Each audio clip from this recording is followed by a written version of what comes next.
بات توحید کی کرنی تھی اور یہ شرک کی بات میں نے کی ہے، اس لیے کہ دو چیزیں جو آپس میں ضد ہوتی ہیں، جب تک ضد سمجھ نہ آئے اس وقت تک اصل بات سمجھ نہیں آتی۔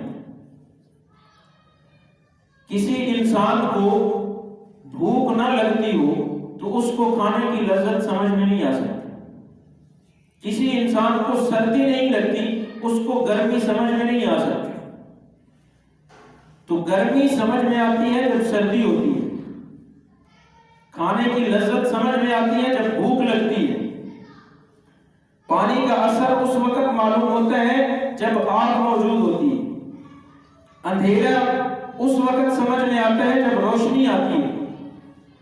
تو یہ ضدیں ہیں، یہ دونوں چیزیں جمع نہیں ہو سکتی۔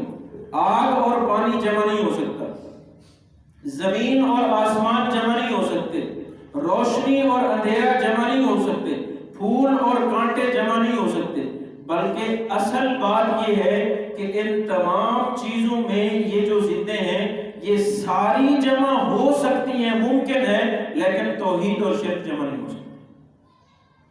زمین اور آسمان جمع ہو سکتے ہیں، ممکن ہے، پھول اور کانٹا جمع ہو سکتے ہیں، ممکن ہے، روشنی اور اندھیرا جمع ہو سکتے ہیں، لیکن توحید اور شرک یہ دونوں جمع نہیں ہو سکتے۔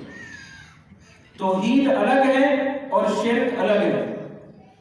تو اس شرک سے بچنا ہے، جب شرک سے بچ جائیں گے تو موحد خود بخود ہو جائے گا۔